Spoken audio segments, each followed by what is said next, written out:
स्वागत है आपका वीएफएक्स वाला ज्ञान यूट्यूब चैनल पे। और आज की इस वीडियो में हम जानेंगे पॉलीगन मॉडलिंग टूल्स के बारे में, जैसे कि आप यहाँ पे देख सकते हैं। देखिए, पॉली मॉडलिंग के ये जो टूल्स हैं ये वीएफएक्स आर्टिस्ट के लिए सबसे ज्यादा जरूरी है, क्योंकि ये किसी भी बेस जो शेप है उसको एक अच्छे कॉम्प्लेक्स मॉडल में बदलने की ताकत रखता है। तो चलिए मैं आपको एक प्रोफेशनल मेंटोर की तरह हर एक टूल को स्टेप बाय स्टेप समझाता हूँ। तो देखिए, यहाँ पे अभी मैं कोई एक पॉलीगनल ऑब्जेक्ट ले लेता हूँ, जैसे कि मैंने ले लिया क्यूब। ओके, अब कौन से टूल्स हैं जिसको अभी हम शुरुआत में सीखेंगे और समझेंगे। तो पहला जो टूल है वो है एक्सट्रूड टूल। ओके, इसका शॉर्टकट भी आप याद कर लें, शॉर्टकट है control B. Okay, sorry, control E. Okay, तो सेलेक्ट किया मैंने फेस, जो कि राइट क्लिक करके आप कर सकते हैं। सेलेक्ट कर लिया मैंने एक सिंगल फेस और कंट्रोल+E प्रेस कर दिया। अब इससे हुआ क्या, इससे आपका ऑब्जेक्ट कुछ इस तरीके से एक्सट्रूड हो गया। तो देखिए, ये जो है ये मॉडलिंग का एक बहुत ही पावरफुल टूल है। इसका काम है किसी भी फेस को, एज को या वर्टेक्स को एक नए ज्योमेट्री की तरह खींचना, या फिर किसी एक फेस से एक नया ज्योमेट्री निकालना। काम कैसे करता है अभी हमने देखा। कंट्रोल+E आपको करना है और मूव कर देना है, तो इस तरीके से आपका फेस एक्सट्रूड हो जाता है। वहीं अगर क्या हो, मैं एज सेलेक्ट कर लूं और फिर कंट्रोल E करूं, तो आप देखेंगे एज इस तरीके से एक्सट्रूड हो जाता है। और यही सेम चीज अगर मैं वर्टेक्स सेलेक्ट करूं और उसके बाद कंट्रोल E करूं, तो आप देख सकते हैं वर्टेक्स एक्सट्रूड हो जाता है। तो इस तरीके से ये काम करता है।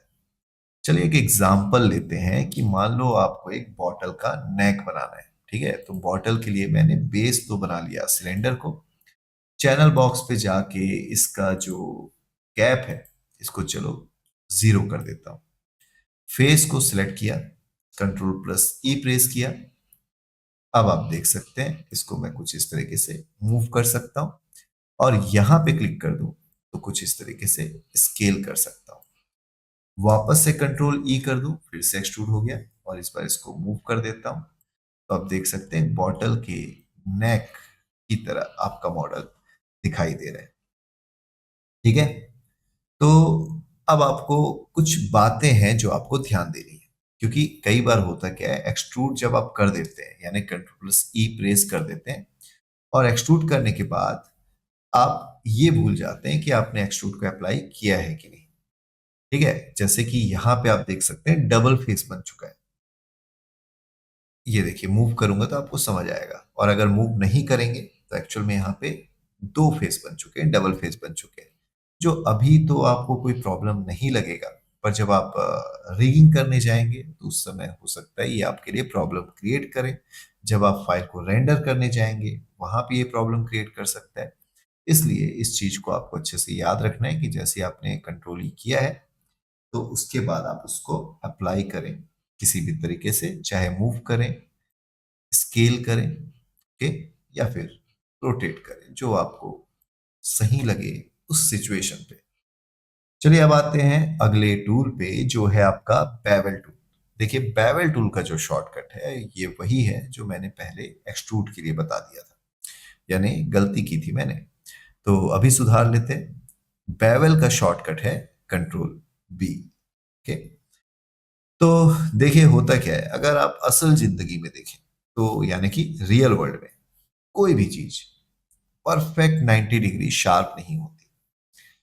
बेवल का जो काम होता है ना, वो होता है एजेस को शैम्फर करना, यानी कि राउंड करना, ताकि जो लाइटिंग है जब उस ऑब्जेक्ट पे पड़े तो वो लाइटिंग थोड़ा नेचुरल लगे। जैसे कि यहाँ पे आप देख सकते हैं ये एज है, डबल क्लिक किया मैंने, सारा एज सेलेक्ट हो गया, बहुत ही शार्प है ये। तो अगर मैं कंट्रोल+B कर दूं तो इस पे बेवल अप्लाई हो गया। इस तरीके से आप बेवल की वैल्यू को चेंज कर सकते हैं। फिलहाल मैंने कीबोर्ड पे कंट्रोल की भी प्रेस होल्ड करके रखा हुआ है, ताकि ये बहुत स्लो स्लो वैल्यू में, डेसिमल वैल्यू में चेंज हो। ओके, और यहां से आप सेगमेंट इंक्रीज करते हैं, तो देखिए जो एज था वो अब शेम्फर्ड हो चुका है, यानी कि थोड़ा राउंड हो चुका है। चलिए एक बार इस पे भी अप्लाई करते हैं। एज select, double click, control B, और उसके बाद इसके फ्रैक्शन पे वर्क करना और सेगमेंट पे वर्क करना। अब आप देखें तो यहाँ पे आपका जो एज है वो थोड़ा राउंडेड दिखाई दे रहा है, यानी शेम्फर्ड दिखाई दे रहा है। क्लियर? तो ये था आपका बेवल टूल। अब जब आप बेवल देते हैं स्पेशली एजेस को, तो वहां पे लाइटिंग का जो वर्क है वो कितने अच्छे से आपको देखो हाईलाइट होता हुआ दिखाई देगा। चलिए अब आते हैं तीसरे टूल पे जो कि है ब्रिज। ठीक है, तो अभी मैंने इसी बॉटल के ऊपर करके मैंने रख दिया व्यू पोर्ट को। तो व्यू पोर्ट के ऊपर आप इस बॉटल को देख रहे हैं और यहाँ पे अभी हम यूज करेंगे ब्रिज का। ब्रिज करता क्या है, दो अलग अलग फेसेस या एजेस को ना बीच में एक पुल की तरह, ठीक है, यानी कि ब्रिज की तरह बना देता है। अब बात कर लेते हैं काम कैसे करता है। तो देखिए इसके लिए आपको सबसे पहले तो दो ऑब्जेक्ट सेलेक्ट करने हैं। जैसे कंट्रोल डी कर दिया मैंने, इस ऑब्जेक्ट का डुप्लीकेट बन गया। अब ये दो ऑब्जेक्ट आमने सामने हैं, और अगर मैं इसके फेस को सिलेक्ट करूं और इसी तरीके से इस ऑब्जेक्ट के फेस को भी सिलेक्ट करूं, तो देखिए दोनों ऑब्जेक्ट सिलेक्ट हो चुका है। अब अगर मैं इसे ब्रिज कर ले जाऊं, ठीक है, यानी ब्रिज करने के लिए मैं आ गया मॉडलिंग टूल किट पे, और यहाँ पे आप ब्रिज देख सकते हैं। अभी मैंने ब्रिज किया तो आपको एक छोटा सा एरर मिल गया। ये एरर आप यहाँ पे देख सकते हैं। क्या लिखा हुआ है यार, bridge doesn't work with multiple object, select combine the object first. यानी कि मुझे इन दोनों ऑब्जेक्ट को पहले एक सिंगल ऑब्जेक्ट में कन्वर्ट करना पड़ेगा, क्योंकि अभी माया इसको कैसे काउंट कर रहा है, ऑब्जेक्ट वन, ऑब्जेक्ट टू, यानी मल्टीपल ऑब्जेक्ट है। तो इन दोनों को सेलेक्ट कर लेते हैं और चलिए मॉडलिंग में चलते हैं। मैश मेन्यू पे जाते हैं और यूज कर लेते हैं कंबाइन का। अब ये दोनों ऑब्जेक्ट मिलके एक बन चुके हैं। अब वापस से सेम प्रोसेस पे चलते हैं। फेस, फेस, तो शिफ्ट के साथ मैंने अल्टरनेट दोनों फेस को सिलेक्ट कर लिया। अब इसको करते हैं ब्रिज। जैसे ही ब्रिज करेंगे अब देखेंगे दोनों फेस एक दूसरे से जुड़ चुके हैं। ब्रिज का जो डिवीजन है वो आप अपने अकॉर्डिंग ऐसे कंट्रोल कर सकते हैं।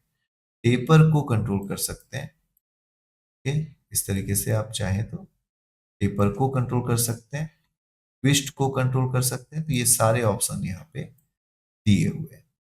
चलिए तो अभी हमने ब्रिज को भी अच्छे से समझ लिया। एक एग्जांपल की और बात करें तो आप ब्रिज का यूज ऐसे भी कर सकते हैं कि आपने कप बनाया हुआ है और कप का एक हैंडल तैयार करना चाहते हैं, तो वहां पे भी आप दिमाग लगाएं और ब्रिज का यूज करें। चलिए अब आते हैं मल्टी कट टूल पे। तो ये जो टूल है ये आपके लिए समझ लीजिए एक नाइफ की तरह काम करेगा। एक डिजिटल नाइफ है आपके पास। तो होता क्या है, यहाँ पे आप आते हैं, आपको मिल जाता है मल्टी कट टूल। देखिए अब ये काम कैसे करता है, तो इससे आप मैनुअली कहीं भी एजेस को कट कर सकते हैं, यानी कि नए पॉइंट ऐड कर सकते हैं। तो देखिए मल्टी कट लिया मैंने और सिंपली क्लिक किया, तो अब देखिए इस एज को मैं इस तरीके से कट कर पा रहा हूं। अब इतना होने के बाद एंटर करता हूं, अब देखिए ये कट हो चुका है और यहाँ पे एज जो है वो कुछ ऐसा दिखाई दे रहा है। ठीक है, तो अब इसका यूज केस क्या हो सकता है, चलिए एक एग्जांपल से ही समझ लेते हैं। सपोज मैंने एक दीवार बनाया, ये इस तरीके से एक वॉल तैयार कर लिया। वॉल तैयार करने के बाद चैनल बॉक्स पे जाके पॉली क्यूब पे आके इसका मैंने विड्थ सेट किया इस तरीके से, और इसका हाइट सेट किया इस तरीके से। साथ ही इस ऑब्जेक्ट को मैं सेलेक्ट करके हाइट बेस लाइन जो 0 है इसको मैं कर देता हूँ -1। तो आप देख सकते हैं ग्रिड के ऊपर आ चुका है। अब मल्टी कट टूल का इस पे यूज करते हैं। तो मॉडलिंग पे चलते हैं, मॉडलिंग टूल किट पे जाके मल्टी कट टूल, जिससे आप इस तरीके से इसको कट कर सकते हैं। आप देख सकते हैं बीच में मैंने एक लाइन ऐड किया, यानी सिंपली क्लिक किया और एंटर कर दिया। तो इस तरीके से स्ट्रेट लाइन या इस तरीके से थोड़ा स्लैंटेड लाइन आप तैयार कर सकते हैं, या फिर आप चाहें तो अपने अकॉर्डिंग जैसा चाहे वैसा इसे कट कर सकते हैं।